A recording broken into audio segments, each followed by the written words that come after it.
मुख्याध्यापक म्हणून आदर्श शिक्षक म्हणून आदर्श पद्धतीने काम केलं, ज्यांनी आपल्या साहित्यामध्ये सुद्धा वेगळ्या पद्धतीनं निर्मिती केली, स्वतः पुस्तक आणि वेगवेगळे विषय वेगवेगळे विचार त्या ठिकाणी मांडले, पत्रकार म्हणून सुद्धा एक दिशा समाजकारणाचं काम केलं आणि जे निकम साहेबांच्या विचारानं हातवर हे सुद्धा या निमित्तानं असावे अशामध्ये इच्छा मी व्यक्त केली आणि फोनवरून आम्ही चर्चा केली आणि लगेच याची मान्यता दर्शवली. सुरुवातीला तरी सुद्धा ते म्हणत होते जरा प्रकृतीच्या तक्रारी आहेत. त्यानंतर नागाव हायस्कूलचे मुख्याध्यापक आणि या समाजकारणाबरोबर राजकीय क्षेत्रात सुद्धा त्यांनी चांगली कामगिरी केलं आणि जे म्हणजे मला वाटते त्यांचं वय आता जास्त असेल 45 ते 50. प्रमुख पाहुणे ज्येष्ठ उपस्थिती माननीय मुख्याध्यापक नावळ राष्ट्रीय महामंत्री मान्यते स्वागत.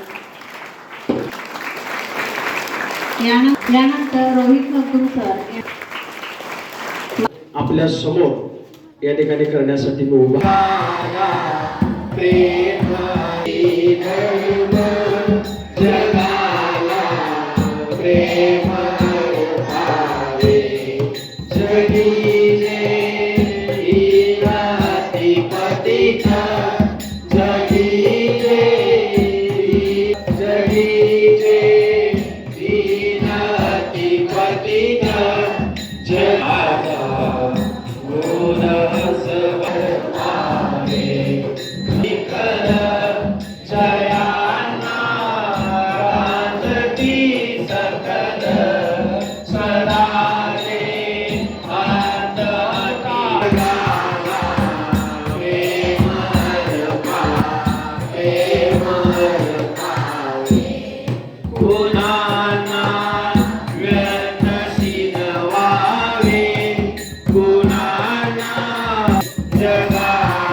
वर्गात नदाब सर, चंदन सर, वैभव सर आणि मखदूम सर यांनी आम्हाला खूप छान प्रकारे मार्गदर्शन केले.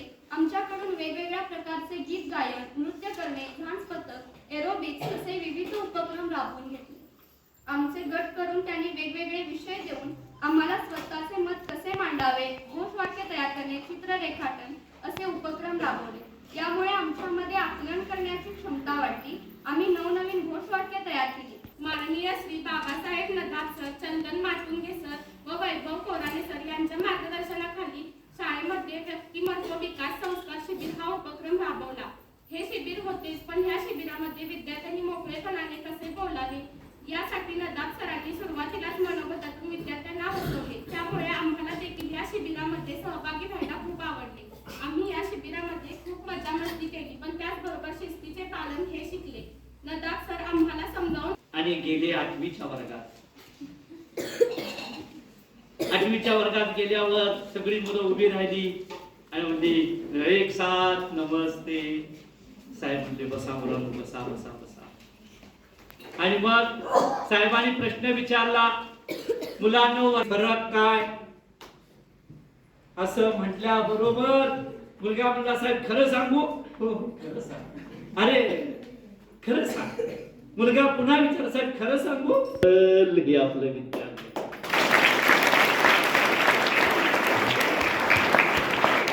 मी ओरिजिनल का म्हणालो? कारण मला या शाळेतल्या मुलांमध्ये हे समतेचे विचार दिसत आहेत, ते मानवतेचे विचार दिसत आहेत. आणि हा विचार रुजवण्यासाठी निकम साहेबांनी आयुष्य घालवलं. त्यांच्या परिवारानं ती समर्थ साथ दिली. परंतु मला नम्रपणानं सांगायचं आहे पुरस्कार सर की पवंत ठेवण्याचं काम केलेलं आहे, त्याबद्दल मनापासून त्यांना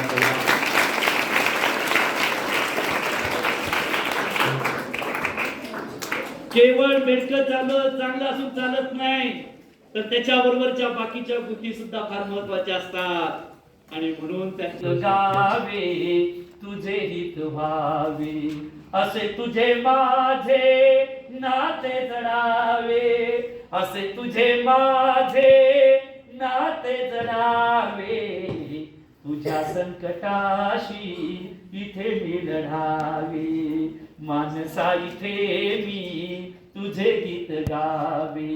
तुझ्याच भुकेचे कोडे उलगडावे, तुझ्याच भुकेचे कोडे उलगडावे.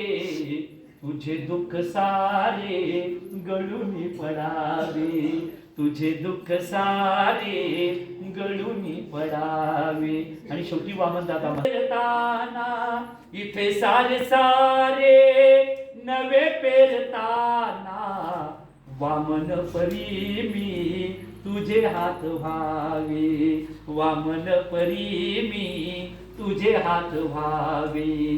मानसा इथे मी तुझे गीत गावे, मानसा इथे मी तुझे गीत गावे. असे गीत गावे तुझे हित व्हावे, असे गीत गावे तुझे गीत व्हावे. शरद तळवळकर, नेहरू फुले या ठिकाणी आले होते आणि तेव्हा आम्ही सायकली नागावातून निगवे खर्चाला त्या शिबिराला गेलो होतो. आणि तेव्हापासून कांदळकर सर, जगन्नाथ कांदळकर सर आणि आमचा संबंध आला. आणि तेव्हापासून आम्ही सेवादलाच्या हे संस्कार किंवा त्याची आवड निर्माण झाली होती. स्टाफबद्दल सांगितलं, अशी चांगली की चांगलं असल्यामुळे तिथं असं सगळं चांगलं असतंय, संस्कार असतात, तिथलं कार्य सगळं. ज्यांच्या विचारावर घडलो आम्ही, ज्याने आम्हाला आपले विचारधन देऊन आयुष्याला एक वेगळा मार्ग दाखवून दिला आणि त्याच्यावर आम्ही चालत राहिलो, ते माझे दैवत दौलतरावजी निकम हे माझे प्रातस्मरणीय आहेत. त्यांनी आता सांगितलं तुम्हाला 1200 लोकांना नोकऱ्या दिल्या. नोकऱ्या देणं ह्याच्यापेक्षा त्या नोकऱ्यांच्यावर संस्कार जे केले ते फार मोठे. भुते सर त्यातले ते शिक्षक आहेत. निकम साहेब भेटले नसते तर आयुष्याचं एक वेगळं दिसलं असतं. पण निकम साहेबांच्यामुळं आपल्याला एक ज्येष्ठ साहित्यिक मिळालेलं आहे, पुस्तकं लिहिलेली आहेत आणि वाचनीय आहेत की मी तर सततच वाचत असतो. वाचलं की पुन्हा वाचत असायचं. इतकं सुंदर एक ज्येष्ठ साहित्यिक आहेत, त्याची भाषण तुम्ही आता ऐकलं आणि खूप वेळ झालेला असल्यामुळं तो केव्हा एकदा थांबत असं वाटलं असेल तुम्हाला कदाचित. मी लवकरच थांबतो, परंतु एक गोष्ट सांगतो तुम्हाला. मी हे सांगत असताना महात्मा गांधी आणि महात्मा गांधीचं ऐकण्यासारखं आणि त्यांचं आचरण करण्यासारखं खूप मोठं आहे. ते आता सांगायला तुम्हाला फार कमी वेळ मिळेल. आधार योग तर बघू उल्लेख करतो मी गांधीजींचा. काय नाव गांधीजींचं पूर्ण नाव म्हणते तुम्हाला आम्ही धन्यवाद देतो. होय, तर मोहन करमचंद गांधी ह्याच्या खूप मोठे आहेत ते सगळं. त्यांचं चरित्र वाचायला मिळालं तर तुम्ही निश्चितपणाने वाचा. ते चरित्र आपल्याला त्याच्यातनं ज्ञान मिळत राहतंय, फार चांगलं. जाता जाता एक हकीकत म्हणून मी मिठाचा सत्याग्रह सांगू का? सांगू? मिठाचा सत्याग्रह एक त्यातलं